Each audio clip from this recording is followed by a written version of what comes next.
नमस्कार, स्वागत है आपका यूपी बुलेटिन में और मैं हूं आपके साथ कृतिका सूर्यवंशी। बुलेटिन की शुरुआत करते हैं। भारतीय समाज पार्टी के राष्ट्रीय अध्यक्ष ओम प्रकाश राजभर ने इंडिया गठबंधन पर जमकर निशाना साधा है। उन्होंने बीजेपी की तारीफ करते हुए कहा कि पिछले 7 साल से यूपी में बीजेपी की सरकार है। इस दौरान एक भी कर्फ्यू नहीं लगा और ना ही एक भी दंगा हुआ है। वहीं विपक्षी गठबंधन पर हमला बोलते हुए उन्होंने कहा कि इंडिया गठबंधन की हवा निकल चुकी है। आपको बता दें कि बीते शुक्रवार को ओम प्रकाश राजभर फफुंडा स्थित किंग पैलेस में पार्टी के राष्ट्रीय सचिव जुबेर की बहन की शादी में शिरकत करने पहुंचे थे, जहां उन्होंने मीडिया से बातचीत करते हुए सपा और कांग्रेस पर जमकर निशाना साधा। उन्होंने कहा कि सपा और कांग्रेस की सरकार में आए दिन दंगे होते थे। दोनों सरकारों में मुस्लिम समाज के बच्चों का भविष्य लटक गया था। 7 साल के अंदर बीजेपी की सरकार में प्रदेश में एक भी दंगा नहीं हुआ है। उन्होंने कहा कि सपा और कांग्रेस ने मुस्लिम समाज को कब्रिस्तान और नफरत के अलावा कुछ नहीं दिया।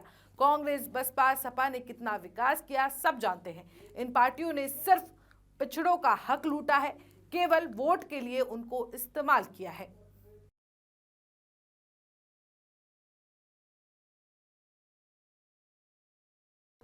वहीं प्रदेश की योगी आदित्यनाथ सरकार ने बड़ा फैसला लिया है। सीएम योगी ने छात्रों की शिकायत के बाद यूपी पुलिस भर्ती परीक्षा को रद्द करने का ऐलान किया है। आपको बता दें कि 6 महीने के अंदर एक बार फिर से ये परीक्षा आयोजित की जाएगी और जल्द ही पुलिस भर्ती बोर्ड की ओर से इसकी घोषणा कर दी जाएगी। यूपी पुलिस भर्ती परीक्षा का पेपर लीक होने के बाद सीएम योगी आदित्यनाथ ने यूपी पुलिस सिपाही भर्ती परीक्षा 2023 को निरस्त कर दिया है। सीएम योगी ने साफ कहा है कि 6 माह के अंदर ही पूरी सुनिश्चितता के साथ इस परीक्षा को फिर से आयोजित किया जाएगा। सीएम ने परीक्षा में धांधली करने वालों के खिलाफ कड़ी कार्रवाई का भी भरोसा दिलाया। उन्होंने कहा कि युवाओं की मेहनत और परिश्रम से खिलवाड़ करने वालों के खिलाफ कठोरतम कार्रवाई होगी। परीक्षा की गोपनीयता को भंग करने वाले एसटीएफ की रडार में हैं। इस मामले में अब तक कई बड़ी गिरफ्तारियां हो चुकी हैं।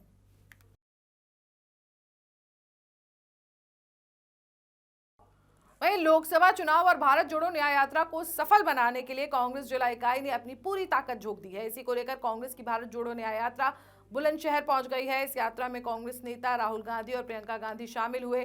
5 कुंतल फूलों से दोनों नेताओं का स्वागत किया गया। शिकारपुर विधानसभा क्षेत्र के गांव पंडावल में यात्रा का रात्रि विश्राम हुआ, जिसके बाद 25 फरवरी को ये यात्रा अलीगढ़ के लिए रवाना होगी। वहीं लोकसभा चुनाव के लिए यूपी से सिर्फ 17 सीटें मिलने से कांग्रेस के कई वरिष्ठ नेता अब इधर उधर ठौर तलाश रहे हैं। पार्टी के पूर्व प्रदेश अध्यक्ष और पूर्व मंत्री सलमान खुर्शीद ने सोशल साइट एक्स पर नाराजगी जताई है। हालांकि पार्टी के नेता किसी तरह की नाराजगी से इनकार कर रहे हैं। आपको बता दें कि इंडिया गठबंधन के तहत सीटों के बंटवारे में पार्टी के कई वरिष्ठ नेता चुनाव लड़ने से वंचित हो गए हैं, जबकि वो पहले से चुनाव की तैयारी कर रहे थे। अब इन नेताओं ने दिल्ली से लेकर मुरादाबाद तक जोर आजमाइश शुरू कर दी है, क्योंकि पार्टी के ज्यादातर नेता मुरादाबाद में शनिवार से शुरू हो रही दूसरे चरण की भारत जोड़ो न्याय यात्रा में शामिल होने के लिए पहुंच चुके हैं। अब तक पूर्व मंत्री नकुल दुबे लखनऊ या फिर सीतापुर से टिकट मांग रहे थे।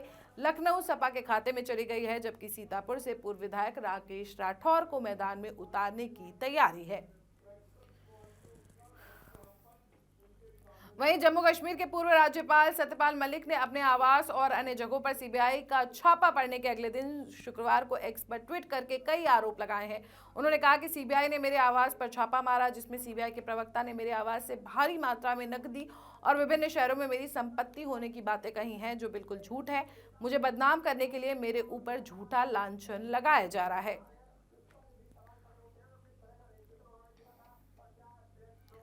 वहीं यूपी के कासगंज से एक बड़ी घटना सामने आई है, जहां ट्रैक्टर ट्रॉली के पलटने से 24 लोगों की मौत हो गई है, जबकि 54 लोग इस हादसे में गंभीर रूप से घायल हो गए हैं। बताया जा रहा है कि सभी श्रद्धालु माघ पूर्णिमा पर गंगा स्नान करने जा रहे थे। वहीं मामले की सूचना मिलते ही मौके पर पहुंची पुलिस के आला अधिकारी बचाव कार्य में जुट गए हैं। हादसा दरियागंज से पटियाली मार्ग पर हुआ है। वहीं सीएम योगी आदित्यनाथ ने मृतकों के परिजनों को 2-2 लाख रुपए और गंभीर रूप से घायलों को 50,000 रुपए सहायता राशि देने के निर्देश दिए हैं। को बचाया है उसके लिए कुछ देखिए, जैसे कि मैंने बताया कि ये भारी संख्या में यहाँ पर श्रद्धालु आए थे और हमारी जो पुलिस टीम है वो तत्काल मौके। मैम, घटना स्थल पर आप लोग पहुंचे, डीएम साहिबा भी साथ में है, और किस तरह की सिचुएशन है और कितने लोगों की कैजुअलिटी होने की आशंका है? देखिए, थाना क्षेत्र पटियाली में आज मॉर्निंग में ये सूचना हम लोगों को प्राप्त हुई कि एक श्रद्धालु जो है वो ट्रॉली से जा रहे थे, तो उनकी ट्रॉली जो है वो डिसबैलेंस होकर खंती में गिरी है, ऐसी एक सूचना प्राप्त हुई। तत्काल जो पुलिस की टीमें हैं वो मौके पर पहुंची और जो यहाँ पे ग्रामीण है उनकी सहायता से जो लोग नीचे गिर गए थे ट्रॉली से, और क्योंकि यहाँ पे पानी भी था, उनको तत्काल प्रभाव से निकाला गया है और तत्काल उनको अस्पताल भिजवाया गया है। इस दुखद घटना में अभी तक जो सूचना प्राप्त हुई है उसके अकॉर्डिंग अराउंड 14 से 15 लोगों के मृत होने की सूचना है और बाकी जो लोग थे जो पुलिस फोर्स है उसके द्वारा किया जा रहा है। मैडम हुआ है श्रद्धालुओं से भरी हुई एक ट्राली पलट गई है, एक बड़ी ही दर्दनाक हादसा हुआ है, क्या जानकारी है और क्या इन लोगों के लिए बचाव कार्य किया जा रहा है? ये लगभग 11:30 बजे की ये वारदात है। एटा से ट्रॉली में श्रद्धालु इधर आ रहे थे और इंसिडेंटली यहाँ पे उनकी ट्रॉली पलट गई और लगभग 25 से 30 लोग उसमें सवार थे और इन लोग को गांव वालों ने उस समय सब निकाला है हम लोग को और अभी तक 14-15 लोग की कैजुअलिटी की हम लोग को शासन द्वारा कोई राहत उसकी कोई सूचना नहीं राहत तत्काल शासन ने इस पे निर्णय लिया है।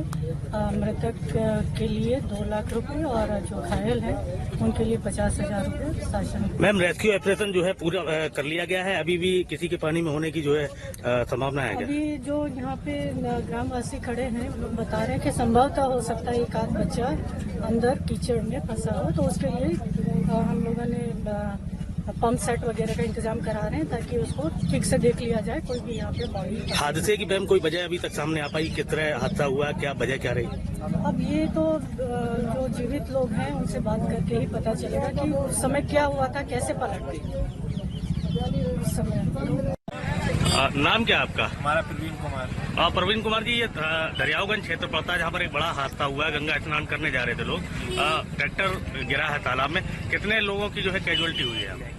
कैजुअलिटी लगभग हुई है, हमारे सामान मैंने 15 डेड बॉडियां निकाल के रखी थी और उससे पहले आती रही जाती रही, उसमें सही भी थे कुछ वैसे भी थे, कुछ डॉक्टरों के पास भेजे गए एम्बुलेंस से, जो भी गाड़ी मिली उससे भेजते रहे हॉस्पिटल में।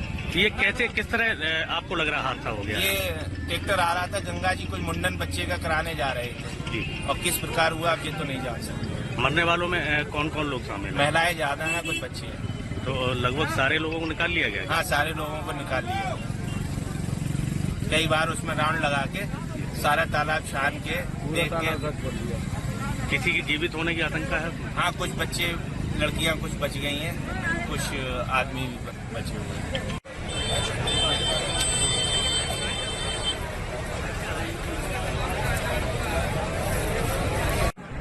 नाम क्या है आपका? ध्रुवेश कुमार। एक ये तालाब में जो है ट्रैक्टर गिरा है, दर्शनार्थियों से भरा हुआ, गंगा स्नान करने जा रहे थे, कितने लोग थे और कितनी कैजुअलिटी हुई है? लगभग में 36 आदमी थे जी, 28 लोगों की मौत हो गई। घटना किस तरह से हो गई है, कुछ पता लगा किस तरह की घटना हुई? अब ये तो नहीं जानकारी मिल पाई। दर्शनार्थी ट्राली के नीचे दबे हुए थे, अलग अलग पड़े हुए थे? ट्राली के नीचे थे सर। कितना लोगों ने निकाला है उनको? लगभग 20-25 आदमी हैं।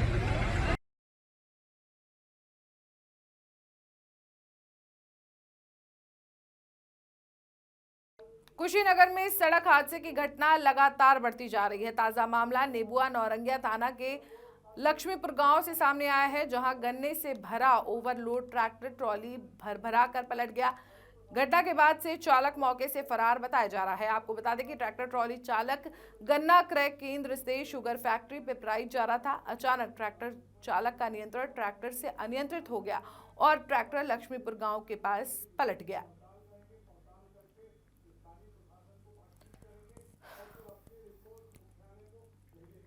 वहीं फर्रुखाबाद के फतेहगढ़ कानपुर मार्ग पर 2 मोटरसाइकिलों की भिड़ंत में एक मोटरसाइकिल पर सवार 4 युवकों की मौत हो गई है। मृतकों में 2 चचेरे भाई और 2 साले बहनोई थे। अपाचे मोटरसाइकिल पर सवार ब्रिजमोहन सहित 4 युवक और दूसरी मोटरसाइकिल पर सवार एक युवक गंभीर रूप से घायल हो गया। दुर्घटना स्थल पर पहुंची पुलिस ने तत्काल घायलों को लोहिया अस्पताल के इमरजेंसी में भर्ती कराया, जहां मौजूद इमरजेंसी डॉक्टर ने 4 घायलों को मृत घोषित कर दिया, जबकि एक अन्य गंभीर रूप से घायल युवक का इलाज जारी है। डॉक्टर, दुर्घटना हुई, इसमें क्या कैजुअलिटी हुई आज? अभी हमारे पास 5 मरीज लाए गए थे EMT 108 और कोई एक SI अनिल सिंह है कोतवाली फतेहगढ़ के, उनके द्वारा, जिसमें से एक ब्रजमोहन सिंह है जो ज्ञात हुआ है, इसकी उम्र है लगभग 23 साल। इसके पिताजी का नाम है सुब्रीत सिंह, भरतपुर रसूलपुर PS थाना मोहम्मदाबाद का निवासी है। इसको पूरा एग्जामिनेशन करने के बाद मृत घोषित कर दिया गया है। उसी के साथ में 3 युवक और थे जिनकी उम्र लगभग 25 से 30 साल की है। इनको भी हमारे पास SI अनिल सिंह कोतवाली फतेहगढ़ और EMT 108 के द्वारा लाया गया था। उन तीनों को भी पूरा एग्जामिनेशन, पूरा चिकित्सकीय परीक्षण करने के बाद ब्रॉड डेड क्लियर कर दिया गया है और पोस्टमार्टम हेतु पुलिस सूचना भेज दी गई है। 4 लोगों की मौत हुई है। हाँ, 4 लोगों की मौत हुई है और एक बेटा फाइल घायल भी है जिसका नाम आशीष है। कहाँ का रहने वाला डॉक्टर? आशीष रहने वाला है, ये आपके आशीष, इसकी उम्र है 18 साल लगभग और इसके पिताजी का नाम है गुड्डू कुशवाहा। ये सर कुटरा में पाल गेस्ट हाउस पास एक्सीडेंट हुआ है, 5 लोग थे, 2 बाइकों की भिड़ंत है, क्या है पूरा मामला? ये करीब थाना कोतवाली फतेहगढ़ के क्षेत्र याकूबगंज के पास में करीब 7 बजे के आसपास 2 बाइक्स हैं, उस पर कुल टोटल 5 लोग सवार थे, तो आपस में टकरा गई, जिसमें जो 4 लोग गंभीर रूप से जो घायल हो गए थे और एक मामूली रूप से घायल हुआ लड़का, उसको थाना पुलिस के द्वारा तुरंत लोहिया अस्पताल है वहाँ उपचार हेतु लाया गया, जहाँ डॉक्टरों ने 4 जो उसमें युवक थे उनको ब्रॉड डेड डिक्लेयर कर दिया और जो एक युवक है वो कमालगंज का रहने वाला है और उसका उपचार अभी चल रहा है। संभवतः ये जो एक्सीडेंट है वो ओवर स्पीडिंग की वजह से हुआ है। 4 लोग खत्म हुए, इसमें 4 लोगों की मृत्यु हो गई।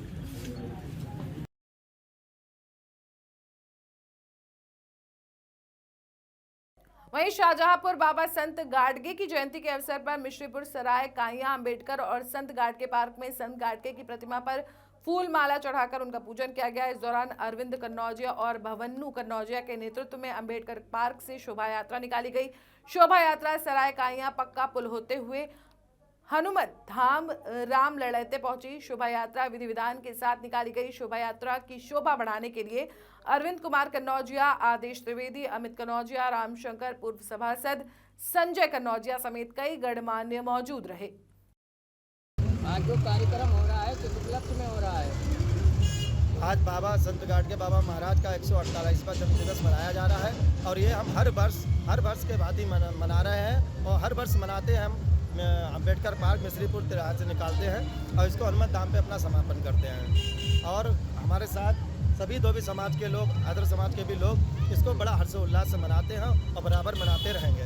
और भारत सरकार से, उत्तर प्रदेश सरकार से मेरी एक मांग है कि जिस तरीके से बाबा भीमराव अम्बेडकर साहब रविदास जयंती की जो सरकारी छुट्टियां होती हैं और भी जो जयंतियां होती हैं उनकी छुट्टियां होती है, ऐसे हमारे बाबा संत गाडगे जयंती की भी सरकारी छुट्टी का जो है की जाए उत्तर प्रदेश सरकार की तरफ से।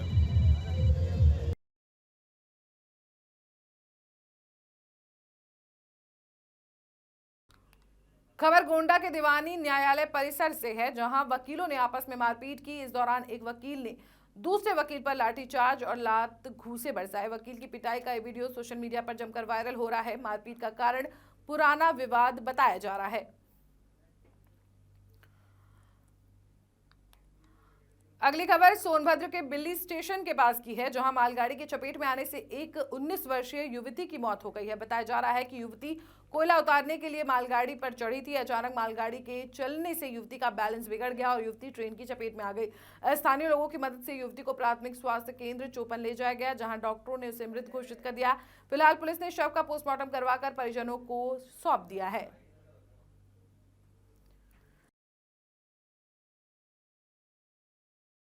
वहीं कुशीनगर जिले के नादा गांव के मुख्य चौराहे पर उस वक्त हड़कंप मच गया जब अंकुश पटेल नाम के युवक को बाजार में खरीदारी करते वक्त रवि सिंह नाम के एक युवक ने 3 राउंड गोली मार दी। गोली चलाने वाले ने अंकुश को हाथ, सीने और गले में गोली मारी। गोली लगने से अंकुश बुरी तरह घायल होकर सड़क पर गिर पड़ा। गोलीकांड को अंजाम देने वाला रवि सिंह बड़ी आसानी से मौके से फरार हो गया। स्थानीय लोगों ने घायल अंकुश पटेल को कुशीनगर जिला अस्पताल में भर्ती कराया, जहां गंभीर स्थिति को देखते हुए डॉक्टरों ने उसे मेडिकल कॉलेज रेफर कर दिया। घटना की सूचना के बाद मौके पर कुशीनगर पुलिस के आला अधिकारी पहुंचे और जांच पड़ताल में जुट गए हैं।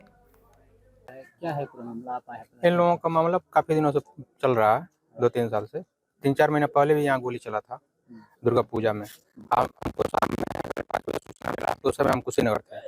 कुशीनगर से पुलिस मौके पर पहुंचा है। क्या पता चला, क्या सूचना मिली थी और आज क्या मौके पे? मामला इन लोगों का यही चल रहा है कि जैसे रंगबाजी में केवल गोली चल रहा है चौराहे पे। किसको लगी है गोली, कौन घायल? क्या अंकुश हालत? पटेल नाम का है लड़का। हाँ, अंकुश पटेल, पिता का नाम हरिहर पटेल। क्या हालत है, कहाँ है? हालत उसका गंभीर है। मेडिकल जिला अस्पताल पे यहाँ से गया था, वहाँ से रिफर हो गया बीआरडी मेडिकल कॉलेज के लिए। क्या नाम आपका? मार्कंडे यादव, ग्राम प्रधान। आज कसिया थाना अंतर्गत ये सूचना मिली कि नादा हेड जो गांव है उसमें एक युवक जिसका नाम अंकुश पटेल, उम्र करीब 17 साल है, उसको गोली लगी है। पुलिस तुरंत घटनास्थल पहुंची और तुरंत घायल को अस्पताल के लिए रेफ़र किया गया है। घायल को वहां से जिला अस्पताल से रेफ़र कर दिया गया है, उससे अस्पताल ले जाया जा रहा है। जो प्रचलित कार्रवाई अभी प्रचलित है और सुसंगत धाराओं में मुकदमा पंजीकृत किया जा रहा है। हम अपना दुकान चला रहे थे, अपना सब्जी दुकान चलाते हैं यहाँ पे चौराहे पे। 5 बजे का टाइम था, 5:30 हो रहा था। हम सब्जी बेच रहे थे तो गोली की आवाज़ सुनी तो हम समझे कोई पटाखा छोड़ा है, लेकिन जब सब लोग पहुँचे मौके पर तो एक लड़का का, रवि नाम का लड़का, पत्थर देवा को इसको शूट करके निकल गया। कौन किसको मारा था? रवि नाम है, अंकुश को मारा है। अच्छा, क्या किस तरह का लड़का है जिसने गोली चलाई है? और आए दिन बताया जाता है कि कहीं ना कहीं कुछ कांड करता है। हाँ, ये सब झगड़ालू टाइप का लड़का है, कहीं ना कहीं सब लोग से झगड़ा करता है, मारपीट करता ही रहता है। तो ये नहीं पता चला कि किस तरह का विवाद था, कैसे कैसे? अब ये तो नहीं मालूम है, उधर साइड में गोली चलाया, पता नहीं उधर क्या हुआ था क्या नहीं हुआ था, उधर ही गोली चलाया। क्या राउंड चली हैं गोलियाँ, कुछ है नहीं? 2 राउंड मतलब आवाज़ सुना गया गोली का।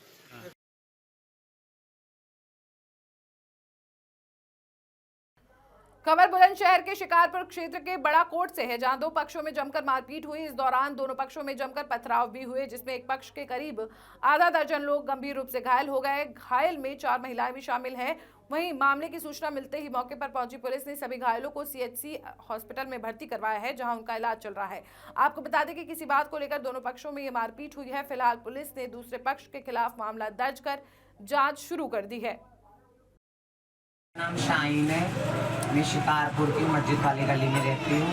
ठीक है, मैं इधर पता नहीं कौन बिरादरी में तो जानती भी नहीं। ठीक है, मेरे पीछे लगे हुए, मेरी सास के, मेरे घर वालों के सबके पीछे सोच रहे मेरा मकान बिकवा हो। मैं मकान नहीं बेच रही है ना, तो इन लोगों ने मेरे घर वालों को बहुत मारा, मेरे पीछे से मेरा सारा सामान तोड़ दिया, तमंचे डंडे ले लेके मेरे को मारा। मेरी ननद बेहोश, अभी तक होश में नहीं है। मेरी माँ में सांस पे बिता के आए और घर पे ले आए उनको। उनको भी डॉक्टरों ने बोला अगर आराम नहीं आता तो इनका भी कुछ नहीं कर सकते।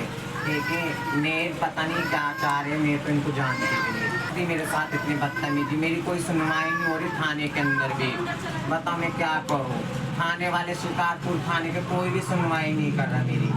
बताओ, ऐसे तो फिर हमारा रहना दुश्मन कर देगी। रातों को दिनों को हमारा दुश्मन कर रखा। मैं तो रहती भी नहीं है, मेरी मम्मी पापा रहते हैं और 2 मेरे भतीजे देवर है, वो 2 छोटे छोटे हैं। कभी उनको टॉर्चर करते, कभी मेरी गाड़ी वाड़ी सब तोड़ दी। मेरा 1 लाख रुपये निकाल के ले गए लोग घर। और बिरादरी के हैं, पता नहीं क्या नाम है, नाम मुझे नहीं पता, मेरी गली के ही है उनका नाम। ठीक है, बस। खबर सिद्धार्थनगर के डुमरियागंज के भडरिया मार्ग से सामने आई है, जहां बहेरिया के पास आम के बगीचे में एक गड्ढे में युवक की लाश मिली है। वहीं मामले की सूचना मिलते ही मौके पर पहुंची पुलिस ने शव की पहचान की तो मृतक की पहचान अमरिया भटोरा मनकापुर के रूप में हुई है, जो ट्यूबवेल लगाने का काम करता था। फिलहाल पुलिस ने शव को कब्जे में लेकर पोस्टमार्टम के लिए भिजवा दिया है और मामले की जाँच शुरू कर दी है।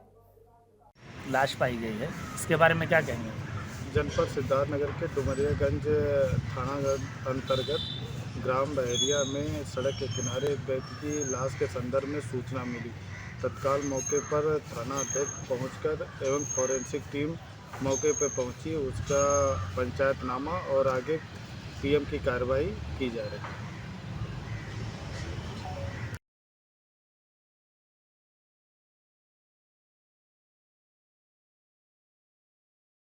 वहीं यूपी के कन्नौज जिले के सदर कोतवाली क्षेत्र के भुंडपुरवा निवासी ब्रजेश ने अपने कमरे में फांसी लगाकर आत्महत्या कर ली। बताया जा रहा है कि युवक सरकारी नौकरी नहीं मिलने से काफी परेशान चल रहा था। कमरे में एक सुसाइड नोट भी मिला है जिसमें लिखा है, क्या फायदा ऐसी डिग्रियों का जो एक नौकरी तक नहीं दिला सके। मेरी आधी उम्र पढ़ते पढ़ते निकल गई, अब मेरा मन भर गया है। युवक की मौत की सूचना पर पहुंची पुलिस ने शव को कब्जे में लेकर पोस्टमार्टम के लिए भिजवा दिया है और आगामी कार्रवाई शुरू कर दी है। मेरा नाम अंशु है और जो कि ब्रजेश ने फांसी लगा ली है बेरोजगारी के देखते हुए। उन्होंने पेपर दिया पुलिस का, जो पुलिस का पेपर देने के बाद आए और उनका देखा लीक हो गया। पेपर लीक होने के कारण उन्होंने फांसी लगा ली और उनका जो भी रिजल्ट था वो बेहतर था, लगभग 115 के समथिंग में था। और जब देखा वहाँ पर तो देखा क्या उनका जो एक लीक होने के कारण कि 140 मेरिट जाएगी, मेरिट के चक्कर में उन्होंने फांसी लगा ली। और लोगों को देखते हुए जो काफ़ी लोग बहुत दिक्कत में हैं और पेपर लीक के कारण। तो कहीं ना कहीं पर नौकरी को लेकर ऐसा कदम? हाँ, नौकरी को लेकर किया गया ये कदम जो उठाया, नौकरी के लेकर किया गया। और उन्होंने एक लेटर भी अपना जारी किया था, उसमें लिखा था कि मैं अपने डॉक्यूमेंट्स सारे जला रहा हूँ और नौकरी ना मिलने के ऐसी डिग्री का क्या करना है कि आधी ज़िंदगी निकल गई, आधी ज़िंदगी निकल गई है, तो ऐसी ज़िंदगी का क्या करना है और मैं सुसाइड कर रहा हूँ। स्वयं उन्होंने लिख के दिया लेटर। घनश्याम। क्या हो गया है, किन्होंने सुसाइड किया है? भतीजा था मतलब, और हुआ ये बेरोजगारी के चलते वो पेपर लीक हो गया और उसके बाद मतलब नंबर नहीं आ रहा, कुछ भी पहले से पता चल रहा कि लीक हो गया। कागज आ गया, सब मार्कशीट वगैरह जला दी उसने और फिर उसके बाद मतलब फांसी पर चढ़ गया। कोई सुसाइड नोट भी वायरल हो रहा है, क्या हाँ। सुसाइड नोट में क्या लिखा था उन्होंने? सुसाइड नोट में यही लिखा कि मतलब बहन की शादी वगैरह कर देना और मतलब पढ़ाई के चलते नौकरी उपलब्ध नहीं मिली। और क्या हो गया है यहाँ पर आप लोग आए हो? यहाँ वो नाती लगता था मेरा और वो यही इसमें पुलिस भर्ती में उसने फार्म डाला, उसमें ये लीक हो गया फार्म और उसने एक सुसाइड नोट भी तैयार किया था। उसमें लिखा, माता पिता ये लोग कोई जिम्मेदार नहीं, मैं अपने कागज़ और ये सब जला रहा हूँ और ऐसे ऐसे मैं सुसाइड कर रहा हूँ। तो क्या कारण रहा सुसाइड करने का? क्योंकि यही कारण कि नौकरी नहीं मिली, गवर्नमेंट जॉब नहीं मिला इसलिए मैंने मतलब ऐसे ये डिग्री लेने से क्या फ़ायदा। तो कागज वागज भी जला दिए उन्होंने? हाँ, कागज वो सब मार्कशीट वगैरह सब जला दिए गवर्नमेंट को। तो इसमें कहीं ना कहीं सरकार द्वारा रोजगार ना दिए जाने पर ऐसा किया है क्या? हाँ, यही है और क्या। जब वो पेपर लीक हो गया तब से वो और मेंटली डिस्टर्ब हो गया।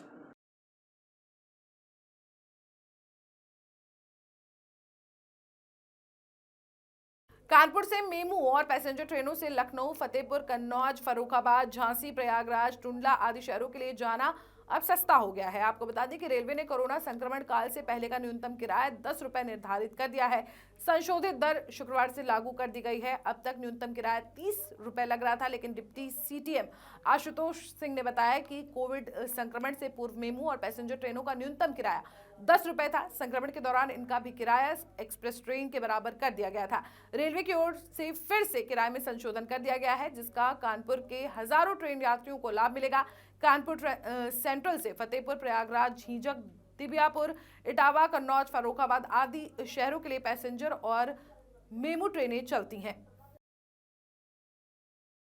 मेरे साथ इस बुलेटिन में इतना ही। देश और दुनिया की तमाम बड़ी खबरों के लिए बने रहिए हमारे साथ।